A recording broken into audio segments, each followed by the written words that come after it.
Hello' ছাত্ৰ-ছাত্ৰীসকল, তোমালোকৰ কাৰণে আকৌ এটা নতুন ভিডিঅ' লৈ আহিছোঁ। ক্লাছ 10ৰ অসমীয়া ব্যাকৰণৰ এটা মষ্ট ইম্পৰ্টেণ্ট টপিক ছন্দ। ইয়াত 4 মাৰ্কছ থাকে। তোমালোকে ভিডিঅ'টো শেষলৈকে চালে মেট্ৰিক পৰীক্ষাত 100% কমন পাবা। এতিয়া আহক আমি ভিডিঅ'টো আৰম্ভ কৰোঁ। HSLC 4 মাৰ্কছ ছন্দ। তোমালোকক এটা কুৱেশ্যন পেপাৰ দেখুৱাইছোঁ, কেনেকুৱা টাইপৰ কুৱেশ্যন আহে তোমালোকে চোৱা। 26 নম্বৰটো চোৱা, তলৰ যিকোনো দুটাৰ চমু টোকা লিখা। ক নম্বৰ পয়াৰ, খ নম্বৰ লেচাৰী, গ নম্বৰ ছবি। এই তিনিটাৰ পৰা যিকোনো দুটা আহিব।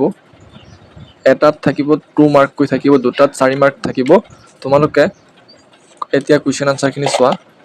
ছন্দ, নিয়মিত লয়যুক্ত আৰু সুপৰিমিত ধ্বনি বিন্যাসেই হৈছে ছন্দ। তাল, ধ্বনি, স্পন্দৰজনক ছন্দৰ আত্মা। সেইবাবেই উচ্চাৰিত ধ্বনি প্ৰবাহৰ স্পন্দনজাত সৌন্দৰ্যকেই ছন্দ বুলি কোৱা হয়। ছন্দ 2 প্ৰকাৰ। ক নম্বৰ মিত্ৰাক্ষৰ ছন্দ, খ অমিত্ৰাক্ষৰ ছন্দ। মিত্ৰাক্ষৰ ছন্দ, যিবোৰ ছন্দৰ চৰণৰ অন্ত আখৰৰ পৰৱৰ্তী চৰণৰ শেষ আখৰৰ লগত ধ্বনিগত মিল আছে, তাকেই মিত্ৰাক্ষৰ ছন্দ বোলে।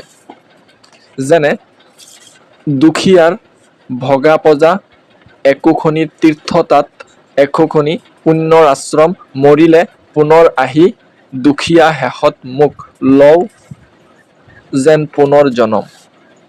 অমিত্ৰাক্ষৰ ছন্দ কাক বোলে? যিবোৰ ছন্দৰ প্ৰথম চৰণৰ শেষ আখৰৰ পৰৱৰ্তী চৰণৰ শেষ আখৰৰ লগত ধ্বনিগত মিল নাই, তাকেই অমিত্ৰাক্ষৰ ছন্দ বোলে।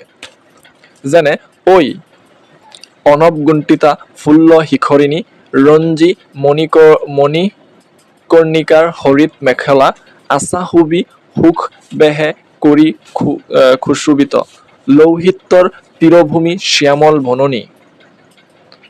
পয়াৰ, এইটোক কয় আকৌ এইটো পয়াৰৰ আৰু এটা নাম হৈছে পদ ছন্দ।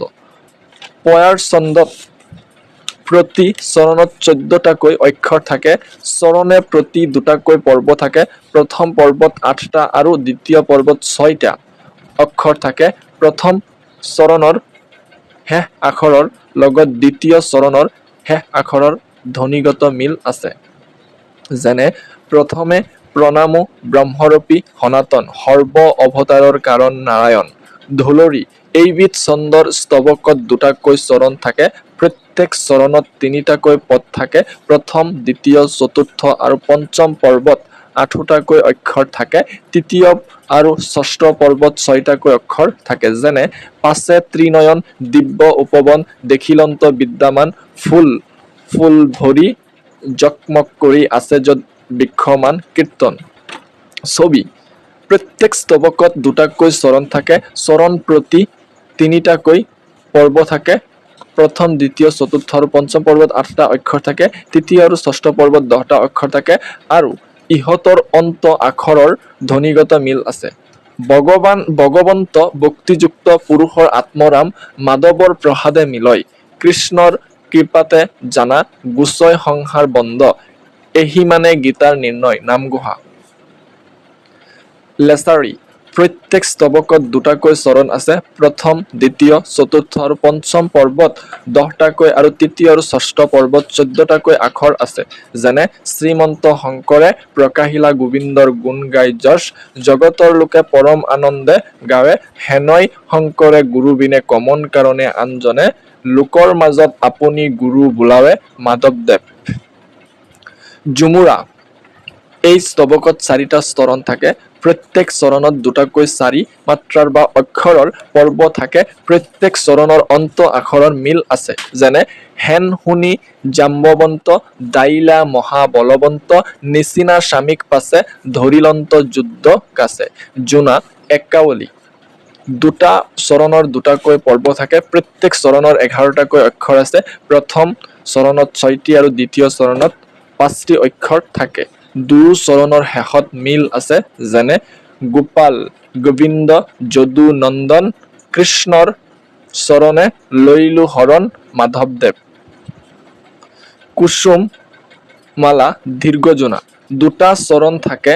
প্ৰতি চৰণত 6 অক্ষৰীয়া দুটা পৰ্ব থাকে। চৰণ দুটাৰ শেষ আখৰৰ মিল আছে, যেনে নমো নিৰঞ্জন, পাতক ৰঞ্জন, গোপিকা ৰঞ্জন, দানৱ গঞ্জন, শংকৰদেৱ। ছাত্ৰ-ছাত্ৰীসকল, ভিডিঅ'টো ভাল লাগিলে লাইক কৰি দিবা আৰু ভিডিঅ'টো প্ৰথমবাৰৰ কাৰণে চালে চেনেলটো ছাবস্ক্ৰাইব কৰিব নাপাহৰিবা। থ্যাংকছ ফৰ ৱাচিং ভিডিঅ'।